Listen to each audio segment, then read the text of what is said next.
sekaligus teman-teman semua. Perkenalkan kami dari kelompok 5 izin mempresentasikan hasil diskusi kami mengenai peran manajemen risiko dalam operasional. Boleh di next.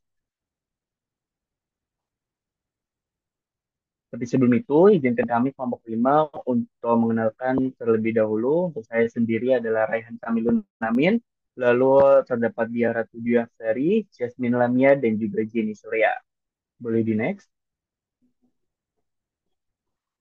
Untuk materi selanjutnya akan dijelaskan oleh rekan saya. Baik, yang pertama ada peran manajemen risiko. Nah, di dalam dunia bisnis saat ini yang semakin kompleks, risiko operasional itu menjadi tantangan utama yang dapat menghambat kelancaran aktivitas organisasi. Fungsi SDM sebagai salah satu aset paling vital, rawan terhadap risiko seperti kesalahan rekrutmen, konflik internal, absensi yang sangat tinggi, hingga pelanggaran kebijakan.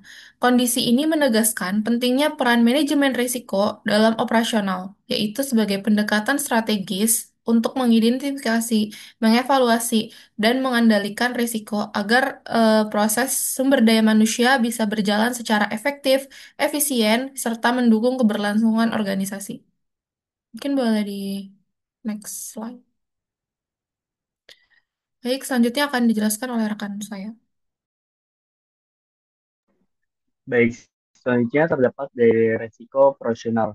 Nah, apa sih resiko operasional ini? Resiko operasional ini merupakan kemungkinan terjadinya adanya kerugian yang timbul akibat kegagalan ataupun ketidakberfungsian dari proses internal, kesalahan manusia, dan lain sebagainya. Hal ini juga dicetuskan oleh tokoh terkenal yaitu Basel II. Nah, Basel II ini juga mendefinisikan resiko operasional ini sebagai suatu resiko dari kerugian yang disebabkan karena tidak berjalannya ataupun gagalnya proses internal.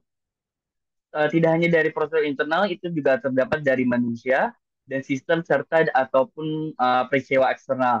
Nah, dari definisi tersebut, hal itu menekankan bahwa risiko operasional ini memiliki cangkupan yang luas, tidak hanya terbatas dari kesalahan teknis, melainkan juga terdapat dari aspek manusia dan juga faktor lingkungan yang di luar kendali dari organisasi. Boleh di next. Selanjutnya dari tujuan. Nah, apa sih tujuan adanya risiko operasional di sumber daya manusia ini? Nah, tujuannya adalah untuk memastikan bahwa seluruh aktivitas ini bisa berkaitan dengan pekerjaan yang bisa berjalan dengan semestinya.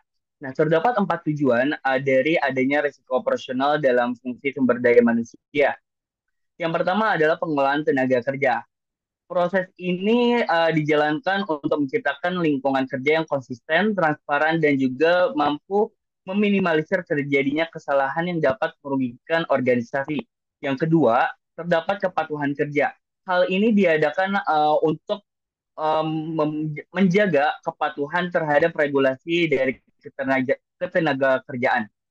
Lalu yang ketiga, terdapat proses kerja yang konsisten.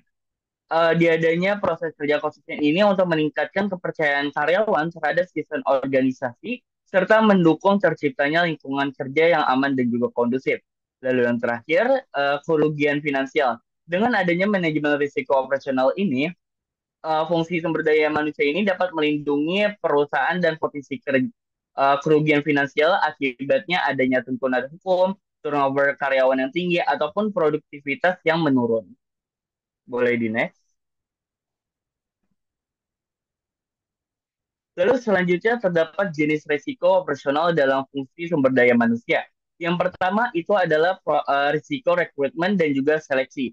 Nah, risiko ini muncul karena terdapat seleksi ataupun rekrutmen karyawan ini tidak berjalan sesuai standar yang ditetapkan oleh organisasi. Nah, contohnya itu bisa dilihat dari kesalahan dalam menilai kompetisi calon karyawan, lalu juga terdapat bias dalam wawancara ataupun kurangnya verifikasi data dalam pribadi pelamar. Nah, jika proses rekrutmen dan seleksi ini masih terus terjadi, resiko ini bisa menyebabkan masuknya tenaga kerja yang tidak sesuai dengan kebutuhan organisasi, sehingga itu bisa berdampak pada rendahnya produktivitas, lalu juga meningkatkan biaya tambahan karena harus melakukan rekrutmen ulang. Lalu yang kedua, terdapat risiko administrasi dan kepatuhan. Jenis risiko ini berkaitan dengan kesalahan administrasi dalam pengolahan data dan juga hak karyawan. Salah satu contohnya dalam pencatatan absensi, keterlambatan pembayaran gaji, ataupun pengabaian kewajiban dalam kontrak kerja. Nah, kegagalan dalam aspek ini tidak hanya menimbulkan dari kerugian finansial, tetapi juga bisa menyebabkan sanksi hukum, serta bisa menurunkan kepercayaan karyawan terhadap perusahaan. Lalu yang ketiga, risiko pelatihan dan juga pengembangan.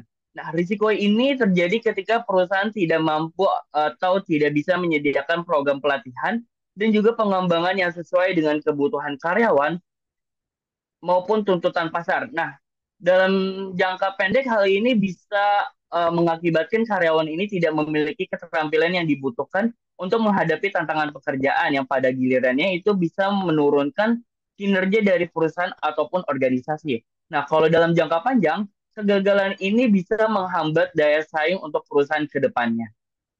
Lalu yang terakhir, resiko hubungan industrial. Nah, jenis risiko ini berkaitan dengan interaksi antara perusahaan dengan karyawan ataupun perusahaan dengan serikat kerja.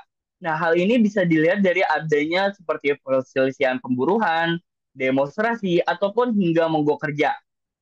Nah, penyebabnya hal ini dikarenakan dari kebijakan perusahaan yang dianggap tidak adil, ataupun komunikasi perusahaan yang buruk, ataupun juga terdapat pelanggaran hak-hak karyawan.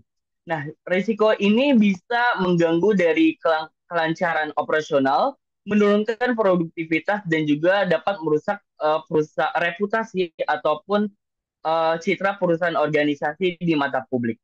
Boleh di next? Baik, untuk selanjutnya akan dijelaskan oleh rekan saya. Oke, selanjutnya adalah dampak risiko. Jadi berdasarkan penelitian dari Becker dan Smith 2016, mereka tuh menegaskan bahwa manajemen risiko SDM itu memiliki peran sentral gitu dalam SDM. Kemudian dampak yang pertama adalah finansial. Nah, kesalahan dalam rekrutmen, tingginya turnover, ataupun program pelatihan yang tidak efektif, itu sebenarnya bisa menimbulkan biaya secara langsung maupun tidak langsung. O'Connell dan Kung tahun 2007 itu memperkirakan bahwa biaya pergantian karyawan tuh bisa mencapai 2 kali lipat dari gaji tahunan karyawan, termasuk kayak biaya perekrutan, pelatihan, dan kehilangan produktivitas. Hal ini kan menegaskan bahwa kegagalan dalam manajemen SDM sendiri itu memiliki implikasi finansial yang signifikan terhadap keberlangsungan organisasi. Dampak yang kedua adalah produktivitas dan operasional. Nah, rekrutmen yang salah, sistem penilaian kinerja yang tidak objektif, ataupun konflik antar karyawan itu dapat menurunkan output perusahaan secara keseluruhan. Sistem praktik HR pun bisa gitu, yang berkualitas itu bisa memberikan kontribusi gitu pada peningkatan produktivitas karyawan sendiri. Sementara kelemahan dalam pengelolaan SDM itu bisa menimbulkan gangguan operasional. Dampak yang ketiga adalah hukum. Nah, fungsi hukum ini, misalkan ada pelanggaran terhadap regulasi ketenaga kerjaan, terus ketidaksesuaian kontrak, ataupun pembayaran upah yang di bawah standar, itu tuh bisa menyebabkan risiko hukum ataupun litigasi yang besar gitu. Nah, ketidakpatuhan pada regulasi ketenaga kerjaan itu bukan berakibat pada denda dan sanksi, tetapi juga berpotensi menurunkan kepercayaan publik terhadap perusahaan. Kemudian dampak yang keempat adalah K3. Lingkungan kerja yang tidak aman dapat menyebabkan kecelakaan, penyakit akibat kerja, terus meningkatkan angka absensi. Nah, menurut International Labour Organization, ILO 2023, jutaan pekerja di seluruh dunia mengalami cedera dan penyakit akibat setiap tahun itu, yang berdampak pada besar produktivitas perusahaan dan beban biaya kesehatan. Hal ini menegaskan bahwa pengabaian aspek K3 bukan hanya merugikan pekerja, tetapi juga menciptakan kerugian ekonomi yang signifikan bagi organisasi. Boleh di next. Oke, next adalah dampak yang kelima. Nah, dampak yang kelima ini adalah reputasi. Jadi misalkan ada kasus diskriminasi, pelecehan, ataupun skandal ketenaga kerjaan, itu tuh bisa merusak citra perusahaan di mata publik. Pelanggaran maupun calon karyawan yang nanti gitu, itu bisa merusak reputasi. Nah, Menurut Gatgill dan Scott Kin, skandal koperasi berdampak negatif terhadap kepuasan karyawan dan menurunkan loyalitas serta kepercayaan internal. Reputasi yang buruk pada akhirnya itu akan menyulitkan perusahaan dalam menarik talenta berkualitas dan menjaga hubungan dengan stakeholder eksternal termasuk investor. Kemudian ada dampak budaya. Nah, penilaian kinerja yang bias atau ketidakadilan dalam kompensasi itu tuh bisa memicu ketidakpercayaan terhadap manajemen, menurunkan motivasi, serta mengurangi keterlibatan karyawan. Kemudian ada dampak strategis nih, kekurangan talenta kekurangan talenta kunci, kegagalan adaptasi terhadap digitalisasi, atau lemahnya pengelolaan risiko, data karyawan dapat menghambat inovasi dan strategi pertumbuhan. Boleh ini?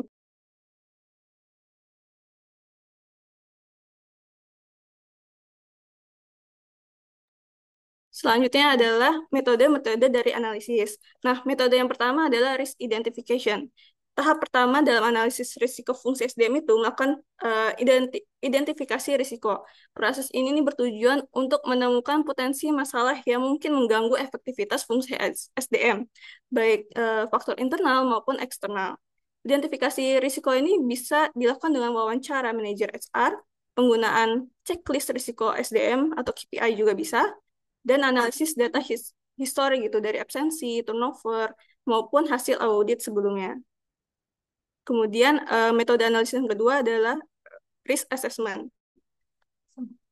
Nah, risk assessment ini nih melakukan penilaian risiko untuk mengukur tingkat keparahan dan kemungkinan terjadinya. Penilaian ini biasanya menggunakan dua dimensi utama, yaitu probabilitas dan dampak. Hasil penelitian kemudian dipetakan dalam matriks risiko yang menggambarkan tingkat urgensi setiap risiko. Kemudian metode yang ketiga adalah risk evaluation dengan tujuan untuk menentukan apakah risiko yang ada itu dapat diterima atau memerlukan tindakan mitigasi. Risiko dengan tingkat rendah biasanya itu dapat diterima dan hanya dimonitor, sedangkan risiko yang tingkatnya tinggi itu harus segera ditindaklanjuti dengan langkah pengendalian. Kemudian yang keempat adalah risk mitigation dan control. Ya, langkah ini nih untuk mengurangi potensi kerugian. Strategi mitigasi dapat berupa pencegahan, misalnya memperketat SOP rekrutmen, terus pengurangan dengan memberikan pelatihan, ataupun meminimalisir human error. Kemudian yang terakhir itu ada monitor dan review. Proses ini penting karena lingkungan bisnis dan tenaga kerja selalu mengalami perubahan. Monitor dapat dilakukan melalui audit internal, evaluasi, serta laporan kinerja SDM secara berkala. Dengan monitoring yang baik, organisasi dapat memastikan risiko SDM terkendali dan fungsi SR dapat mendukung pencapaian tujuan strategis.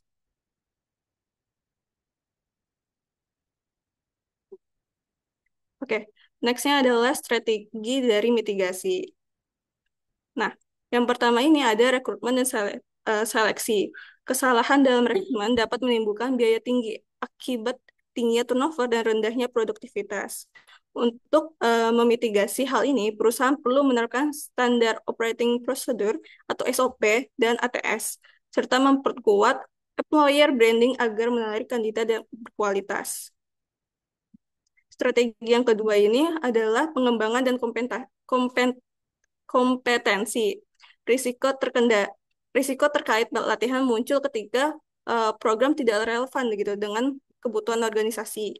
Mitigasi dapat dilakukan dengan TNA sehingga materi pelatihan sesuai dengan gap kompetensi karyawan. Selain itu juga bisa menggunakan Learning Management System atau LMS untuk membantu perusahaan mengukur efektivitas pelatihan.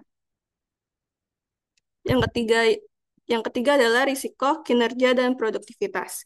Kinerja yang rendah atau tidak sesuai target dapat terjadi jika sistem penilaian kinerja itu tidak jelas gitu. Strategi mitigasi yang dilakukan dengan menerapkan KPI. Kemudian yang keempat itu adalah mitigasi risiko kompensasi dan benefit.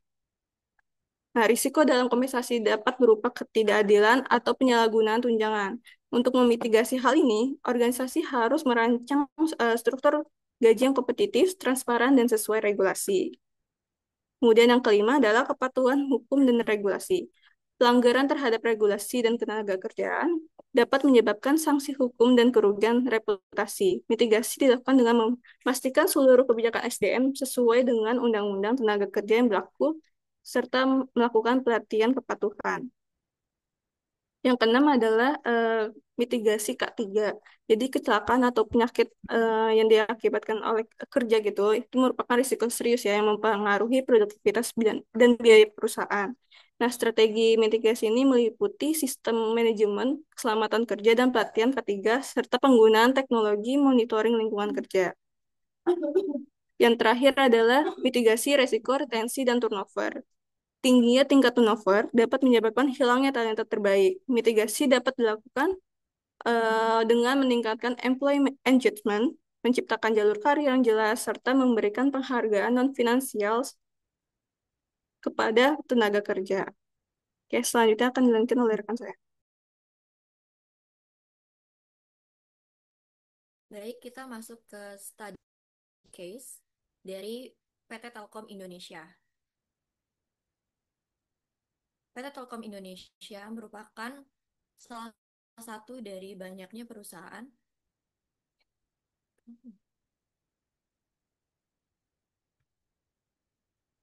PT Telkom Indonesia merupakan salah satu dari banyaknya perusahaan yang dikelola oleh Badan Usaha Milik Negara atau BUMN. Nah, perusahaan ini bergerak di bidang jasa dalam layanan teknologi dan komunikasi. Telkom Group berupaya untuk meningkatkan strategi bisnis yang tepat untuk beroperasi menjadi perusahaan yang menempatkan pelanggan pada prioritas utama atau customer oriented dalam upaya bertransformasi untuk menjadi digital telecommunication company. Nah, tentunya transformasi ini sudah membuat perusahaan menjadi lebih agile dalam beradaptasi terhadap perubahan industri yang saat ini berlangsung dengan cepat, terutama di bidang telekomunikasi. Nah, maka dari itu, PT Telkom juga perlu menghadapi tantangan yang cukup berat di era lingkungan yang disruptif dalam mengelola SDM secara efektif. Dalam pemetaan resiko di lingkup siklus manajemen SDM, PT Telkom Indonesia dengan menggunakan pendekatan manajemen resiko yang terstruktur dan merujuk pada kerangka kerja ISO 31000 atau 31000, didapatkan hasil analisis resiko dan strategi mitigasi yang disusun berdasarkan tahapan siklus pengelolaan SDM, yaitu boleh di next.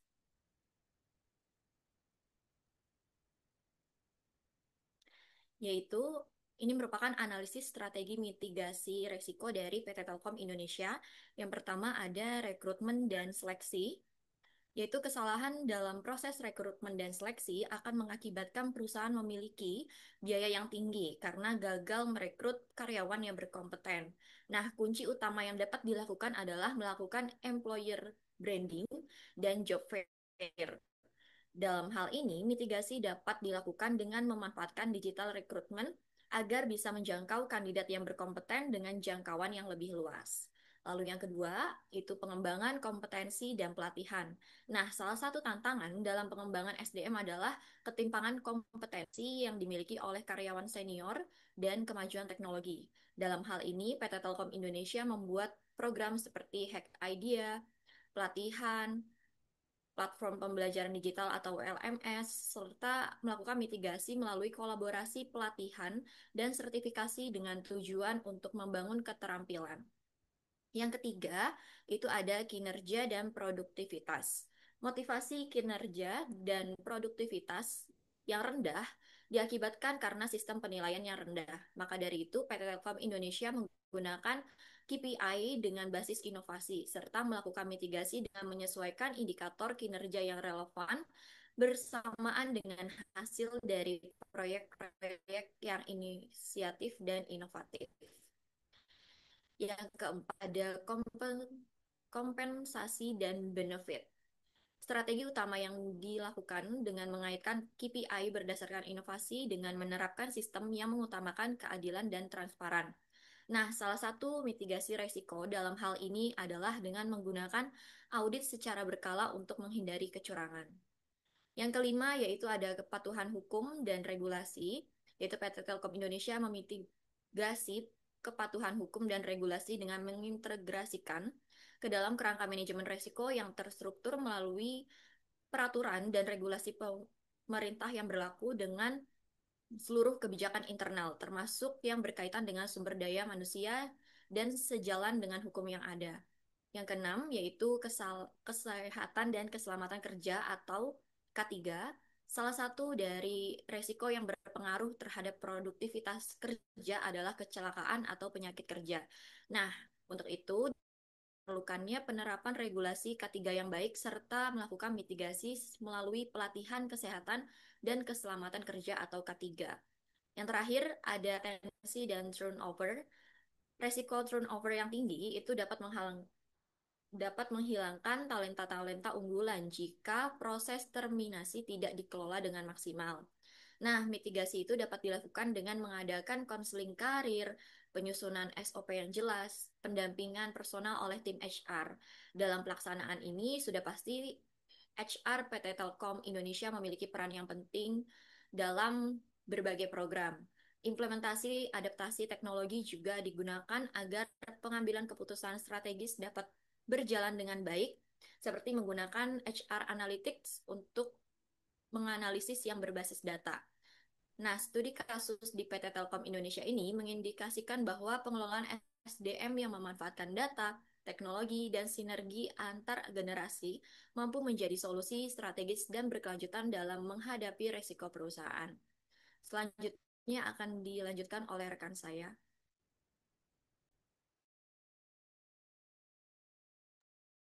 Oke, baik.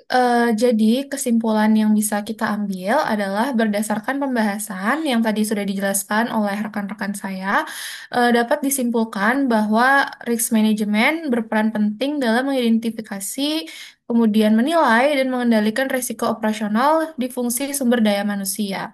Nah, risiko ini dari aspek rekrutmen, pelatihan, kepatuhan hukum, hingga ketiga perlu dikelola dengan baik dan bijaksana agar tidak mengganggu stabilitas, produktivitas, dan reputasi organisasi atau sebuah perusahaan juga.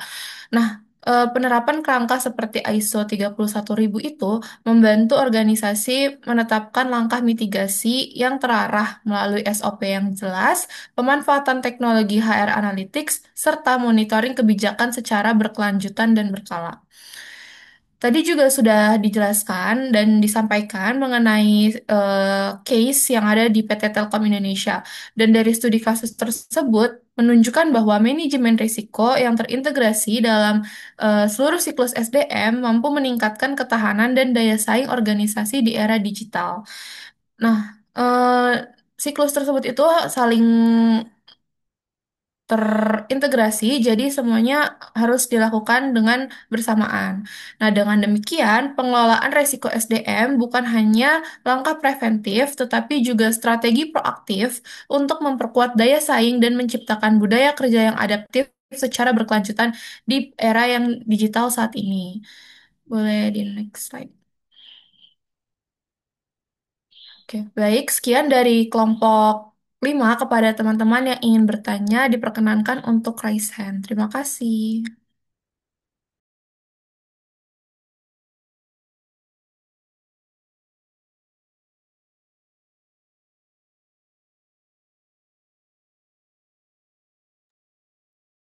Baik, boleh Kak Bella dipersilakan untuk menyampaikan pertanyaannya. Oke, sebelumnya terima kasih untuk kelompok 5 untuk penjelasannya. Udah lengkap banget. Cuma mungkin aku mau nanya pertanyaan opini aja. Menurut kelompok 5, gimana sih budaya organisasi yang kuat itu bisa ngebantu mencegah resiko SDM yang berdampak pada reputasi perusahaan? Terima kasih. Baik, terima kasih Kak Bella atas pertanyaannya. Mungkin kita lanjut dulu ke pertanyaan dari Kak Rachel. Boleh Oke, dipersilakan Kak. sebelumnya makasih untuk kelompok 5 izin nanya. Tadi kan kalian ada jadiin contoh itu si Telkom Indonesia ya. Nah, menurut kelompok kalian tuh mengenai strategi rekrutmen Telkom Indonesia yang melalui employer branding dan juga job fair, Itu tuh apakah benar-benar strategi yang efektif dalam mengurangi resiko dalam kesalahan rekrutmen atau malah justru nambahin potensi resiko baru kayak misalnya mismatch antara kandidat dan juga budaya kerja perusahaan si Telkom itu. Makasih. Baik, terima kasih kepada Kak Rachel atas pertanyaannya. Selanjutnya kita lanjut pertanyaan dari Kak Aisyah kepada Kak Aisyah, dipersilakan. Oke, terima kasih untuk kelompok 5 atas pemaparan materinya. Izin bertanya, menurut kalian dalam kondisi krisis seperti pandemi atau gangguan eksternal lainnya, strategi manajemen risiko seperti apa yang paling efektif untuk menjaga keberlanjutan operasional perusahaan? Dan bagaimana evaluasinya yang dapat dilakukan untuk meningkatkan kesiapan di krisis selanjutnya? Itu aja. Terima kasih. Baik, terima kasih kepada Kak Aisyah atas pertanyaannya. Mungkin kita lanjut ke pertanyaan terakhir ya dari Hasna. Kepada Hasna, dipersilakan. Maaf, suara aku kedengaran jelas nggak? Terdengar Hasna. Kalian kan tadi sebelumnya nyebut di risk mitigation ya, mitigasi resiko. Di bagian rekrutmennya ini kalian buat mitigasinya itu pakai SOP dan ATS ya. Tapi kan sebenarnya beberapa perusahaan atau mungkin banyak kali ya, tetap ada titipan atau yang biasa kita sebut itu nepotisme. Kalau begitu, strategi mitigasinya masih relevan nggak sih menurut kalian di dunia kerja Indonesia atau mungkin di luar juga ada yang kayak gitu, yang realitanya ada aja gitu yang kejadian kayak gitu. Kasih. Baik, terima kasih Hasna atas pertanyaannya.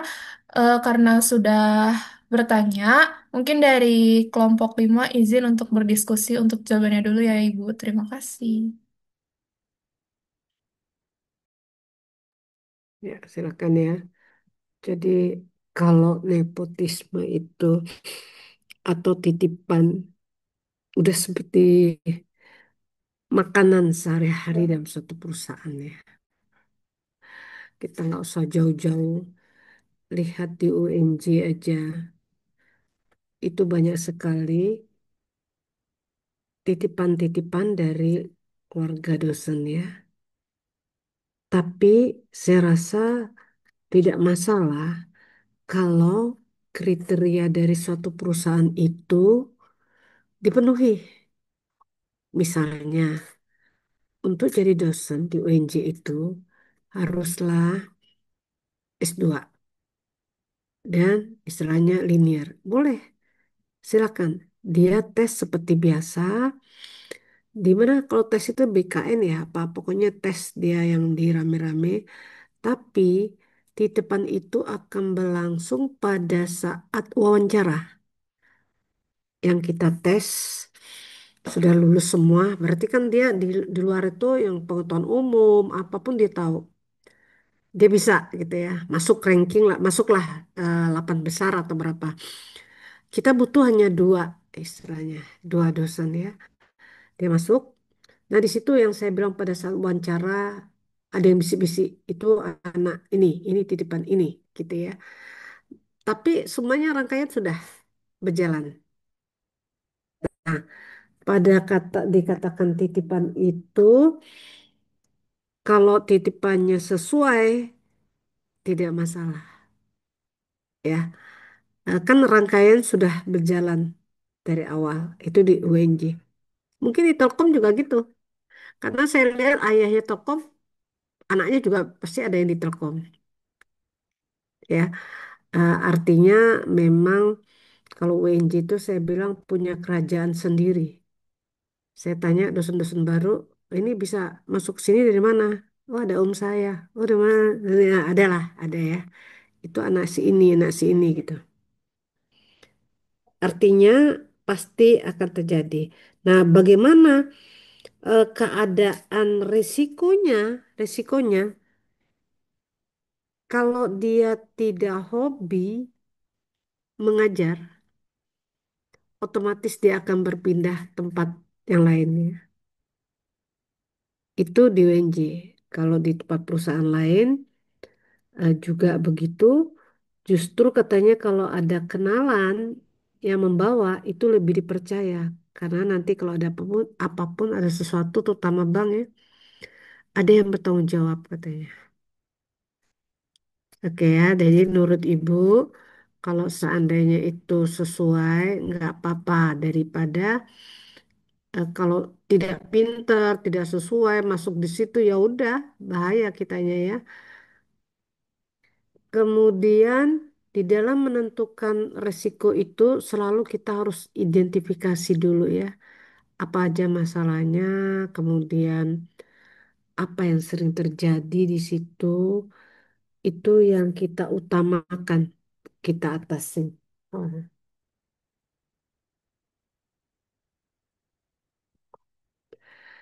Kita adakan apa tes, kemudian kita adakan identifikasi, kemudian kita menilai yang mana harus kita dahulukan, ya.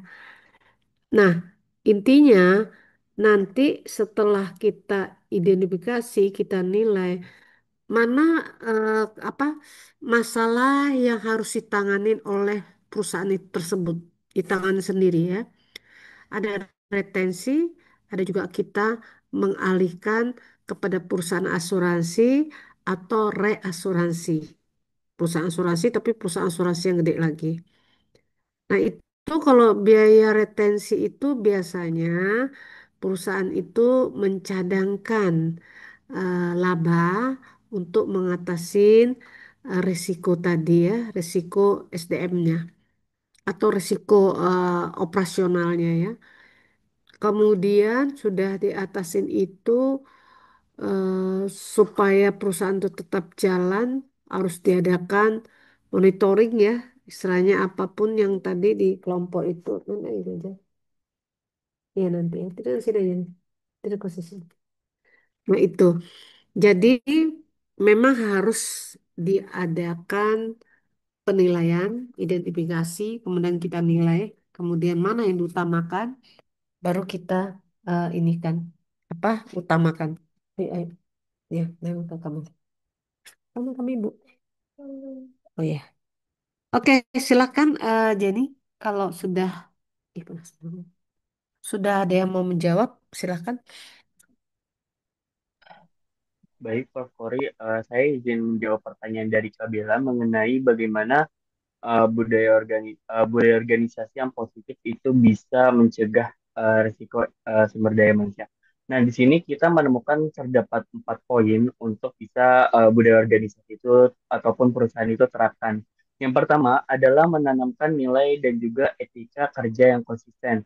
Nah, dengan adanya budaya yang bisa menanamkan nilai dan juga nilai etika kerja yang konsisten, itu bisa menumbuhkan kesadaran bersama akan pentingnya integritas, profesionalitas, dan juga tanggung jawab. Nah, ini bisa mencegah pelanggaran dari kebijakan seperti konflik internal maupun perilaku yang tidak etis yang dapat bisa mencoreng reputasi perusahaan. Yang kedua, itu adalah meningkatkan loyalitas dan juga keterlibatan karyawan. Seperti yang sudah dijelaskan oleh rekan saya bahwa eh, resiko sumber daya manusia ini dapat menurunkan loyalitas dan juga moral kerja yang pada akhirnya tuh bisa merusak reputasi organisasi. Nah, dengan meningkatkan loyalitas dan juga keterlibatan karyawan ataupun yang bisa disebut employee engagement, hal itu bisa para karyawan itu bisa lebih berkomitmen untuk menjaga nama baik perusahaan. Yang ketiga adalah mendorong kepatuhan dan juga perilaku sesuai standar. Nah, hal ini bisa didukung oleh penerapan dari SOP ataupun pelatihan kepatuhan dan juga pengawasan yang berkelanjutan. Hal ini mencegah kesalahan seperti kesalahan administratif, pelanggaran hukum ketenagakerjaan, atau praktik yang merugikan citra perusahaan. Dan yang terakhir, itu menumbuhkan budaya keselamatan dan juga tanggung jawab sosial. Hal ini juga bisa disebut sebagai bagian dari K3 ataupun juga kepatuhan hukum seperti budaya kerja yang peduli terhadap keselamatan dan juga kesejahteraan karyawan dalam hal membantu menghindari seperti kecelakaan, konflik, ataupun litigasi yang dapat merusak reputasi. Nah, untuk hal empat itu kami diterapkan untuk bisa budaya organisasi itu bisa diterapkan untuk bisa mencegah risiko sumber daya manusia yang bisa berdampak pada reputasi perusahaan. Seperti itu. Apakah sudah menjawab, Kak Bella? Makasih banyak udah jawabnya lengkap dan detail. Udah cukup sih dari aku. Makasih ya. Terima kasih kembali. Mungkin pertanyaan selanjutnya bisa dijawab oleh rekan saya.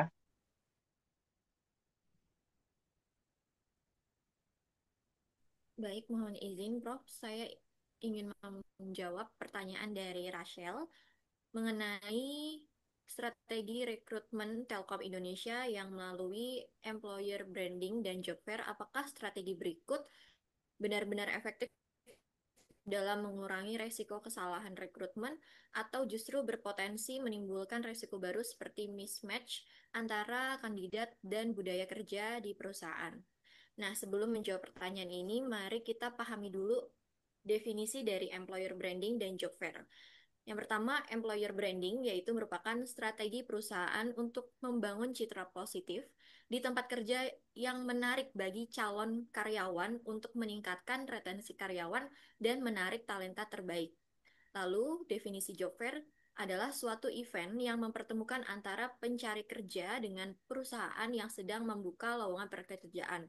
Maka dari itu, menurut kami, strategi employer branding dan juga job fair itu merupakan salah satu strategi yang efektif karena semakin perusahaan itu dikenal luas melalui employer branding dan semakin perusahaan memiliki banyak pilihan calon karyawan yang baik melalui job fair, maka perusahaan akan semakin mudah untuk berpotensi mendapatkan talenta yang terbaik bagi perusahaan.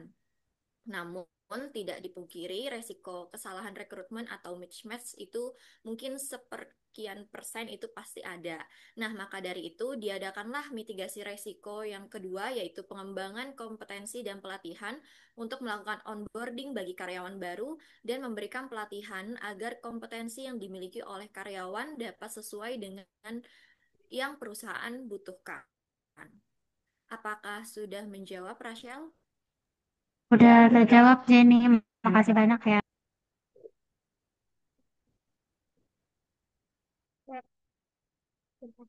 Belum. Baik, selanjutnya saya ingin menjawab pertanyaan dari Kak Aisyah. Nah, jadi dalam kondisi krisis seperti pandemi atau gangguan rantai pasok, strategi manajemen risiko itu yang paling efektif adalah penerapan pendekatan manajemen risiko terpadu atau integrated risk management yang berfokus pada resiliensi operasional, diversifikasi sumber daya, dan digitalisasi proses bisnis. Nah, pertama, perusahaan itu perlu membangun resiliensi rantai pasok melalui diversifikasi pemasok dan lokasi produksi, sehingga Naik ke sini. ketergantungan terhadap satu sumber dapat diminimalkan. Nah, strategi seperti multi-sourcing, local supplier partnership, serta inventory buffering bisa menjadi penting untuk menjaga konstitusi pasokan. Yang kedua, bisa dilakukan penerapan transformasi digital dalam manajemen risiko memungkinkan deteksi dini data analytics, IoT, dan sistem informasi real time. Nah, dengan melakukan hal tersebut, perusahaan dapat melakukan skenario planning dan contingency plan yang lebih adaptif terhadap perubahan eksternal. Yang ketiga, bisa membangun budaya organisasi yang tangguh juga menjadi elemen yang sangat penting.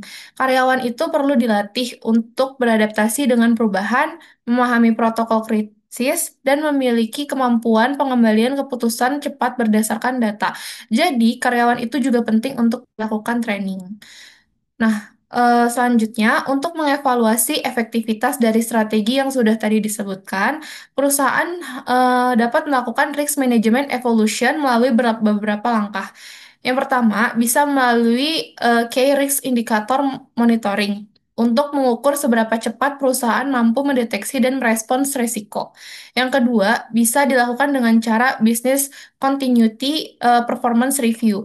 Nah, tujuannya itu untuk menilai performa operasional selama krisis, seperti tingkatan pemenuhan pesanan, kestabilitasan arus kas, dan juga kepuasan pelanggan. Yang ketiga, bisa dilakukan dengan post-crisis assessment atau after action review. Ini digunakan untuk mengidentifikasi keberhasilan dan kelemahan strategi yang diterapkan untuk menyusun improvement plan untuk krisis selanjutnya. Dan yang terakhir itu bisa dilakukan simulation dan stress testing. Nah, ini tujuannya untuk melakukan simulasi berkala untuk menguji kesiapan sistem, sumber daya manusia, dan teknologi terhadap skenario krisis baru. Nah, dengan kombinasi antara strategi proaktif untuk pencegahan dan diversifikasi dan strategi adaptif, itu perusahaan dapat memperkuat ketahanan operasional serta meningkatkan kesiapan krisis di masa yang akan datang. Mungkin itu saja dari saya, dari Kak Aisyah sudah menjawab kah?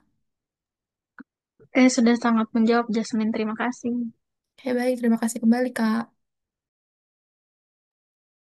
Ya, saya akan menjawab pertanyaan dari Hasna.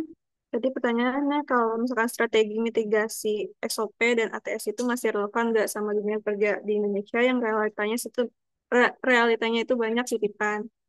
Oke. Strategi risk mitigation melalui SOP dan ATS sebenarnya itu masih tetap relevan gitu, meskipun praktik nepotisme ataupun titipan itu masih sering terjadi di dunia kerja Indonesia. Kedua, strategi ini dirancang untuk meminimalkan risiko subjektif dan kecurangan dalam proses rekrutmen, bukan menghapus sepenuhnya.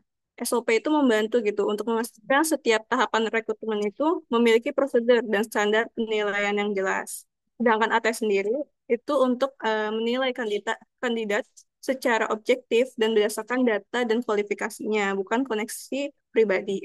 Memang benar bahwa dalam praktiknya sistem ini nih bisa aja titipan itu yang lolos gitu, terutama perusahaan yang memang belum profesional.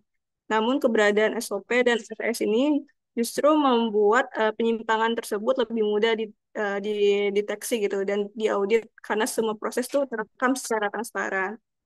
Kalau misalkan perusahaan menerapkan SOP dan ATS dalam jangka panjang itu, menerapkan sistem ini penting gitu untuk membangun budaya kerja yang lebih profesional dan akuntabel serta bisa mengurangi ruang bagi nepotisme untuk berkembang. Apakah sudah terjawab, Hasna? Sudah, terima kasih. Oke, terima kasih Hasna. Selanjutnya akan saya kembalikan kepada moderator.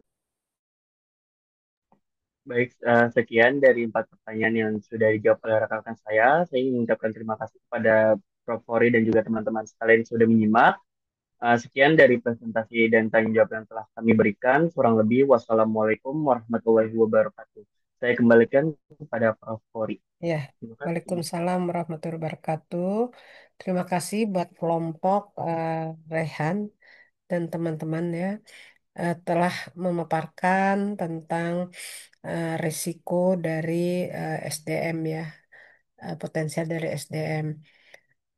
Kemudian memang di dalam kegiatan SDM ini, kalau kita sangkut pautkan dengan Gen Z, itu Gen Z itu sebenarnya membuat rugi dari suatu perusahaan ya, karena mereka masuk, nanti nggak lama dia bisa keluar lagi, karena itulah hobinya, terbentur sedikit dia bisa keluar.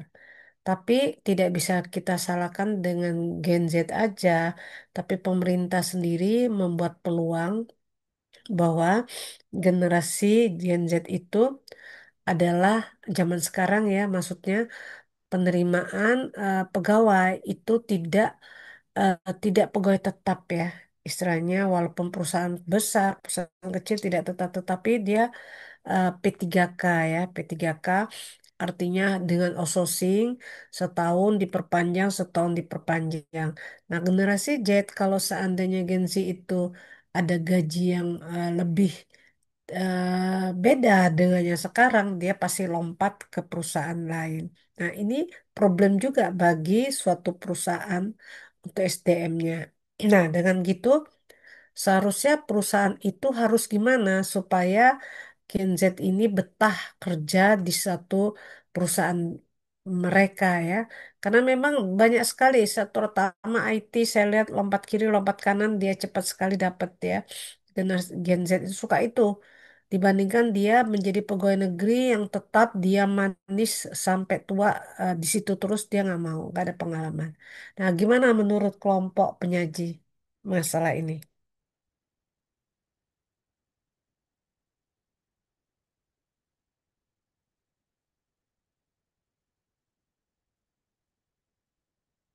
Silakan kalau ada yang mau bantu menjawab.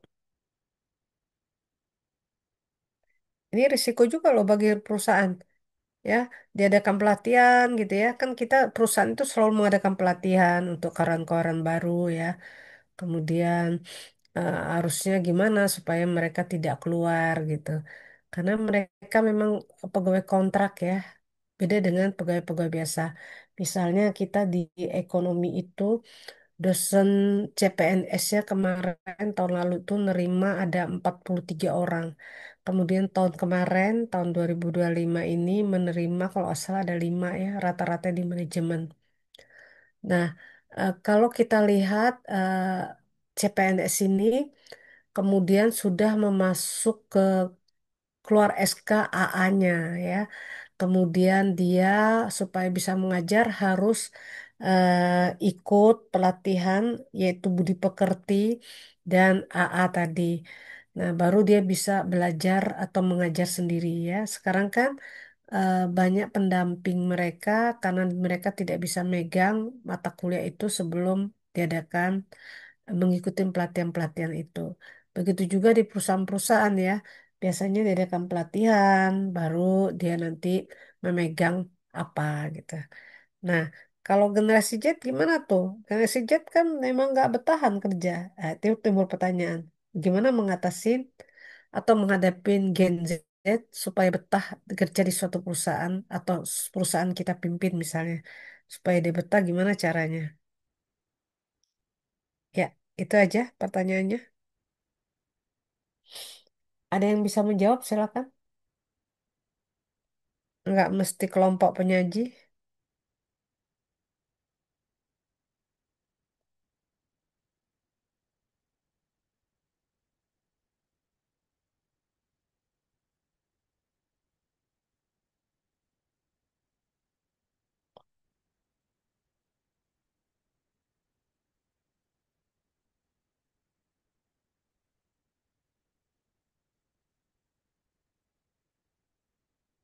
Ayo, siapa yang mau bantu menjawab?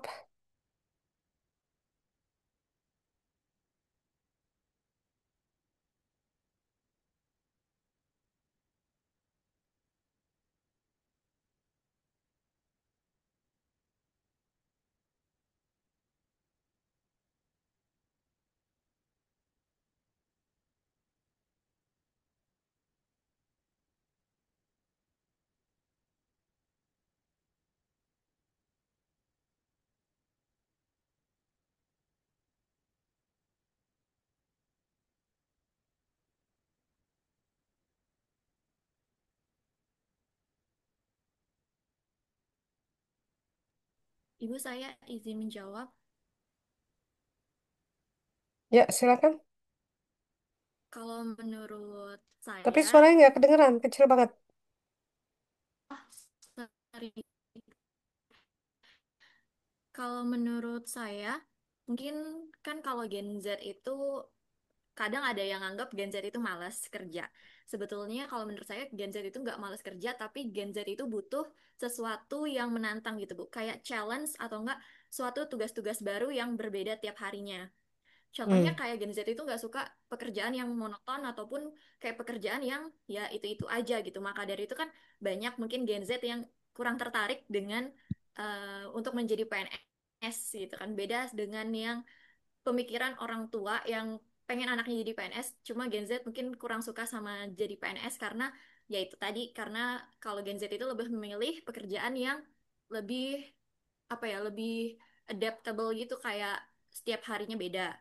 Nah, biasanya kalau bagaimana caranya biar Gen Z itu bisa bertahan di suatu perusahaan, ya selain Gen Z itu dikasih sama tugas-tugas baru dan dipercaya untuk memegang suatu hal yang mungkin itu belum pernah dicobain sama Gen Z, tapi Gen Z itu bisa yakin untuk ngerjainnya, itu bakalan oke gitu. Itu yang pertama. Yang kedua, dari seniornya atau atasannya atau pimpinannya sih Bu. Si Prof. Jadi kayak pimpinannya harus bisa mempercayai Gen Z. Terus yang kedua, pimpinannya itu eh, bisa apa ya, ibaratnya tuh mengayomi gitu. Kadang kan kalau anak baru ada juga yang seniornya itu nggak suka ataupun kayak kita kan masih anak baru di sini, tapi kayak dari seniornya itu nggak mau ngajarin ataupun nggak mau ngasih tahu budaya-budaya organisasi yang ada di perusahaan. Nah, maka dari itu Gen Z itu perlu untuk dibimbing si Prof. Jadi biar bisa betah di suatu perusahaan itu Gen Z perlu dibimbing oleh senior atau atasannya. Itu kalau menurut saya Prof. Mohon maaf Ya, kalau ada salah. ya, tidak. Ini siapa yang ngomong? Nggak ada apa ininya ya. Prof, ini saya Jenny. Kameranya lagi ngehang, Prof. Ah, Maaf. pantesan dari tadi saya cari-cari mana yang bicara kok nggak ada gitu ya. Iya, Oke, Prof. Jenny. Memang benar anak-anak Gen Z itu dia selalu mencari tantangan. Nah, kalau pegawai negeri kan istilahnya alon-alon asal pelakon ya, alon-alon pelan-pelan aja gitu ya. Tapi di UNJ kita lihat semua dosen-dosen yang kuliah S3 pulang semua direkrut ke atas. Jadi tenaga ahli dari wakil rektor, rektor dan sebagainya ya.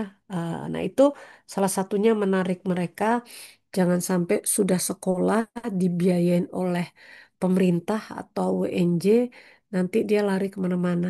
Atau ada ya saudara yang dari ITB kuliah di Jerman nggak selesai-selesai, ternyata bukan nggak selesai-selesai, memang dia mau pegawai di sana, nggak balik ke Indonesia.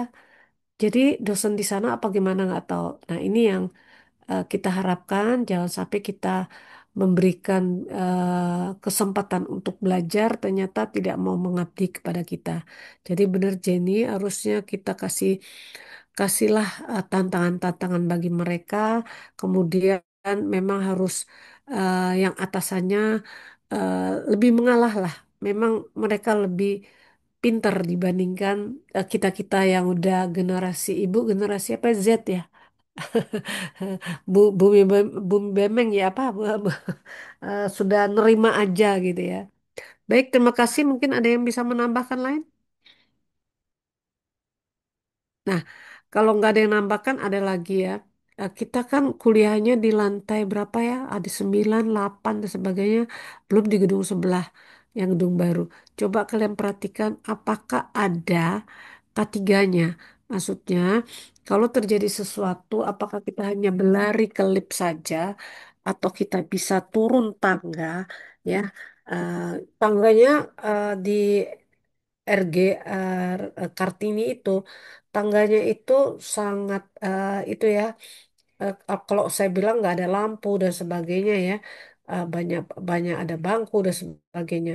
Nah itu bagaimana dengan untuk ketiganya terutama di lantai-lantai itu apakah ada seperti di apartemen itu yang bisa menyensor kalau terjadi asap dan sebagainya itu nanti keluar air gitu ya. Kalau di apartemen itu kita misalnya ngerokok atau kita masak asapnya ke atas itu langsung disiram air sama sistemnya.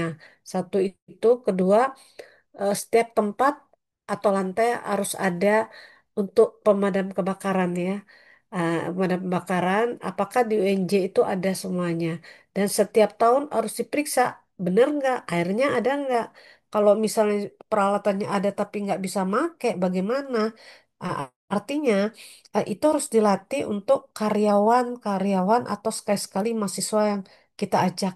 Bagaimana menghidupkan atau mengatasi kalau terjadi kebakaran gitu ya kan seru juga ya karena lantai kita kan ada lantai 10 kalau terjadi gempa ya rawan gempa kita bisa serame-ramenya lari-lari hanya menunggu lift tidak boleh kan kalau gempa diadakan lift kita lewat tangga itu benar-benar ibu pernah mengalami lantai 4 gedung yang dekat rektorat terjadi gempa lagi musim-musim gempa tempo hari mahasiswa ibu pas ngajar manajemen resiko juga mereka udah kabur semua tapi PJ-nya merasa kasihan dia balik lagi ke saya.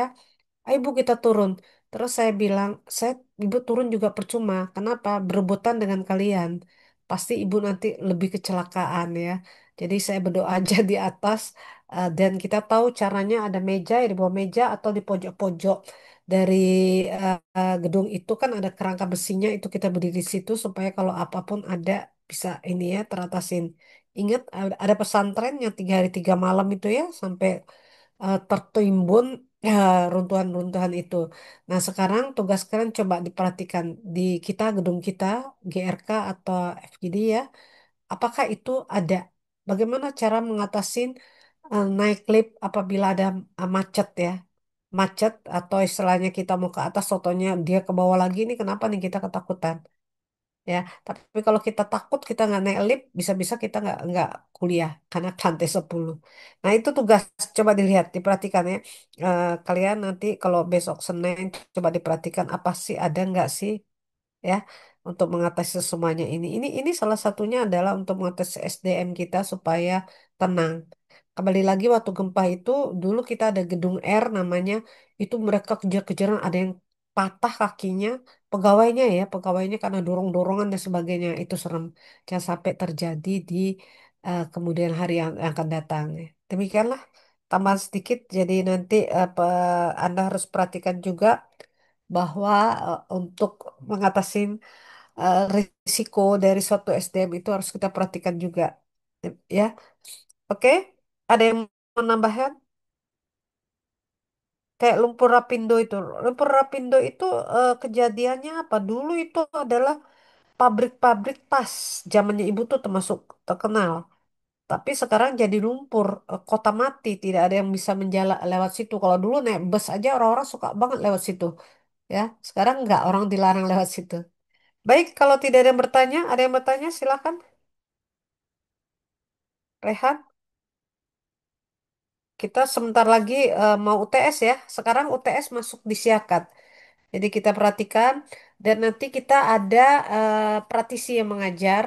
Itu 4 kali pertemuan kita gabung kelas A, B, C. Akan tetapi eh, mungkin bukan jam kuliah kita. Karena kita harus bisa bergabung. Gimana caranya? Yaitu mungkin agak malam. Ya di ini kan misalnya jam 7 dan sebagainya. Yang ngajar itu adalah pengusaha-pengusaha SDM, keuangan, dan manajemen risiko. Satu orang, tapi mudah-mudahan dia bisa. Tiap hari katanya dia menyanggupin, tapi nggak tahu apakah sudah diisi apa belum itunya. Baik ya, saya akhirin aja kalau tidak ada yang bertanya. Ibu, saya mau nanya. Ya, silakan dia. Untuk UTS saya itu nanti bentuknya apa ya, Prof? Coba lihat di RPS ya, ada di RPS-nya. Istilahnya bentuknya apa? Ya, nanti kita lihat apakah dibuat soal, apakah kita buat survei dan sebagainya. Oke, atau itu tugas yang terakhir. Ya kan kita di tugasnya kan project based learning atau kasus. Nah, mungkin kalau ini kasus juga boleh. Nanti kalau akhir baru bisa project ya. Oke, dia coba buka RPS-nya ya. Oke, Ibu nggak sebentar. begitu hafal. Banyak sekali mata kuliah yang diasuh. Coba dilihat di RPS. Kalau kuliah yang nanti gabungan itu, kita terhitung kelas. Masuk. Ya, Masuk, oke. Berarti kelas. nggak ada kelas manajemen risiko di jam 1 ini, Bu? Ya. Kita lihat Bapak itu bisanya kapan dan bisanya teman-teman kita gabung juga kapan. Sebenarnya berat ya untuk gabung. Harusnya satu praktisi satu kelas, tapi UNJ tidak punya dana untuk membiayain orang sebanyak itu. Kalau mau katanya satu kelas aja, nanti semester besok kelas lain. Lah orangnya beda, saya bilang orangnya beda ya nggak mungkin kan. Kita menggali ilmu dari manajemen risiko di kantor. Apakah benar teori-teori yang kita ambil itu sama mereka benar cocok. Dan mereka terakhir adalah yang hitung-hitungan. Ada kan setelah UTS itu ada hitungan-hitungan itu mereka ngambil. Baik, sudah dia? Ada bahasa stempel. Ya, silakan Muhammad Faisal.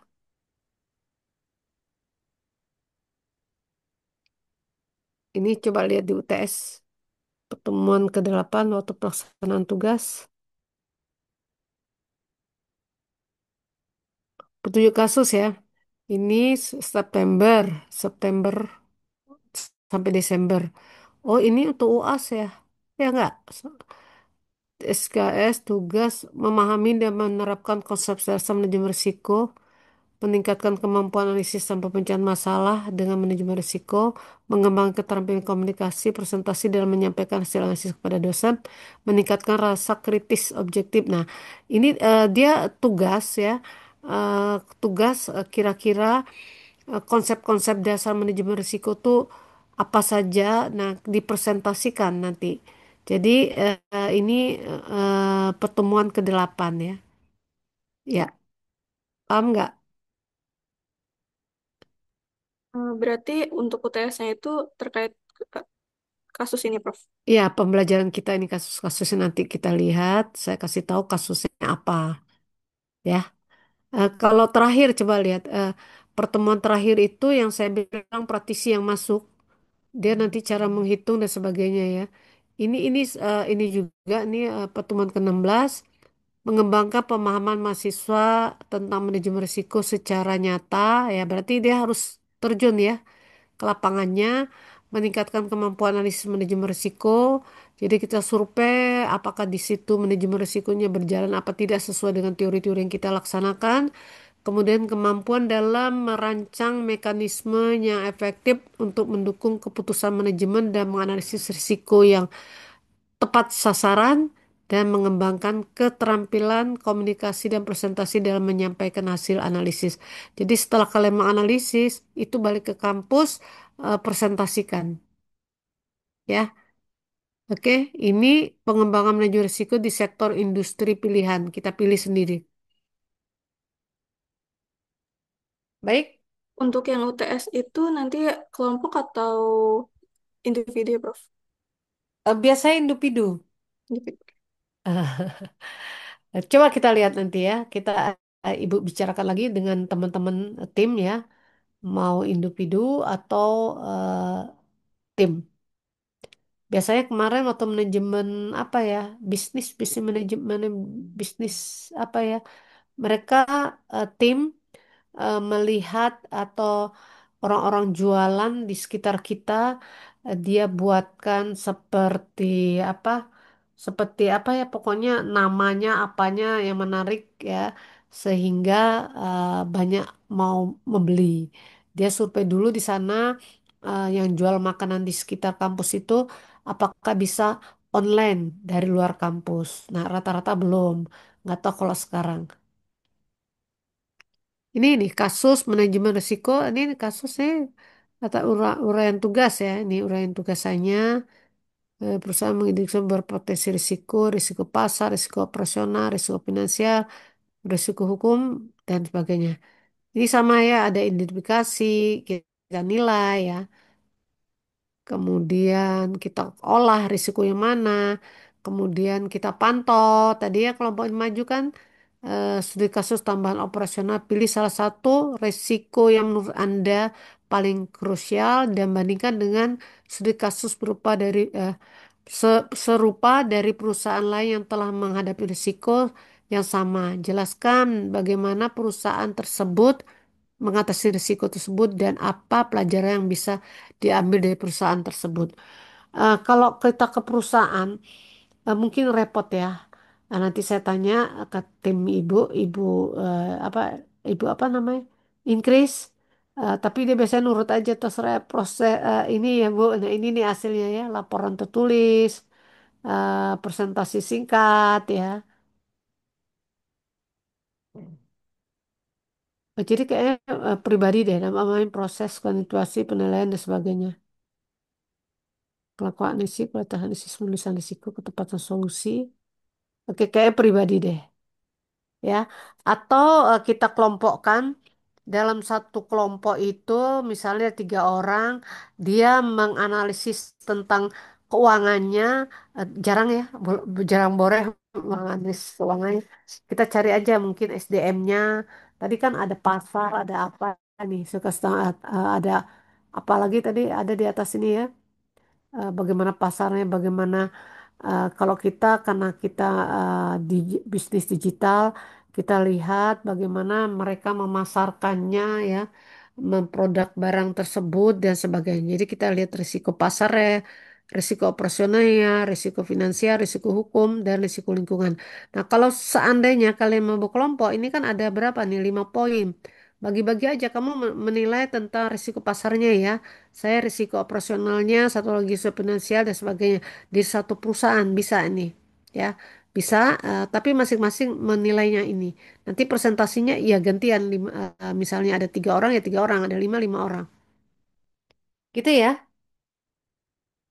Oke, ada yang mau bertanya? Berarti outputnya nanti itu dalam bentuk makalah sama presentasi ya, Prof? Ya, ya makalah PT ya kayak gini juga ya istilahnya tapi benar-benar yang terjadi di lapangan. Kalau ada orang tuanya dari satu perusahaan enak banget ya, jadi kita tinggal minta atau kita datang ke perusahaannya tanpa izin-izinnya repot.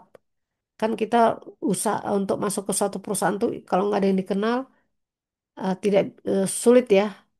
Harus ada surat dari UNJ, nanti kita minta surat, kemudian ke perusahaan itu. Makanya tadi nepotisme itu ada baik dan buruknya ya. Oke? Izin Prof bertanya, Ya, tadi ya, berarti untuk UTS nanti dalam berbentuk kelompok 3 orang ya Prof? ya untuk TS-nya ya. Baik Prof, terima Dan kasih. tadi dilihat ya, kalau yang terakhir kan itu untuk UAS ya. Kalau sudah sampai ke proyeknya itu Israel UAS. Kelompoknya itu nanti dibuat baru 3 orang atau pakai yang sudah ada aja, Prof? Yang sudah ada aja ya, atau gimana? Misalnya tadi ada 5 kasus yang harus dilihat, ya kita bertiga bagi-bagilah. Nanti presentasi yang mana bagi-bagi yang itu ya. Oke, yang lain gimana? Sip, masih lama kok, tapi UTS yang dipikirkan yang UTS-nya dulu. UAS-nya masih lama, 8 kali pertemuan lebih, 9 kali lah. Yang merepotkan kami itu adalah harus masuk siakat nilai. Nah, makanya saya minta ke PJ-nya, kira-kira siapa yang suka bertanya, siapa yang menjawab dari kelompok itu. Kan ada ya cara penilaian kalau kita presentasi di kelas, bisa kelihatan dia menguasain apa tidak, bagaimana dia menjawab pertanyaan dari teman-temannya, bahasa tubuhnya gimana. Kan ada yang ditanya temennya malah dia marah-marah, kayak kesel gitu ya. Bisa jadi kan kalau disalahkan kesel. Sikap ya. Jadi penilaian menurut pendidikan itu kan kognitif, efektif, psikomotorik. Jadi kalau kognitif ya pengetahuan dia ya. Psikomotoriknya sikapnya ya. Bagaimana sikapnya menghadapi semua pertanyaan dari teman-temannya. Baik, sampai situ. Paham? Mudah-mudahan berjalan dengan Eh, lancar ya. Oke, tidak ada yang bertanya lagi, Rehan, dia, dan sebagainya.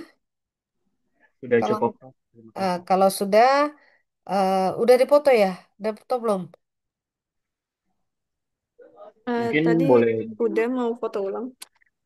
Kalau udah nggak apa-apa, ketahuan nanti yang tampak wajah tidak menampakkan diri ya kita anggap aja nggak hadir. mungkin Baik, boleh diulang lagi. Mungkin Prof, karena di awal masih itu. ini kan Faja, mana si Fajanya? Kemudian Yahya Adib, Okta, Andi, Bintang. Ini Bintang empat aja namanya Bintang. Ola, Virgiawan, Maheswara, dan sebagainya. Tampakkan wajahmu. Oke, silakan dipoto aja. Udah kelihatan. Baik, izin foto ya Prof. Ya, Eh, Mungkin boleh dibantu oleh Ratu. silakan. Oke, 1, 2, 3. Udah, Prof. Oke, terima kasih. Terima kasih buat kelompok penyaji ya sekali lagi dan tolong dicatat yang bertanya siapa sehingga kita benar-benar secara objektif penilaiannya ya. Terima kasih kepada teman-teman semuanya. Mohon maaf lahir batin. Wassalamualaikum warahmatullahi wabarakatuh. Waalaikumsalam warahmatullahi wabarakatuh. Ya, Terima kasih banyak, Prof. Terima ya kasih, Prof. sama-sama.